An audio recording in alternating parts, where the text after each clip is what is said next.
એ ભાઠી વાળી મેલડી તમારા કર્મે રે લખાણી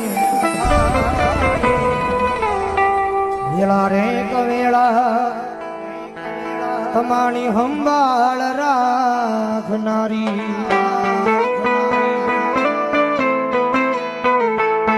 એ સતની તારી વાતો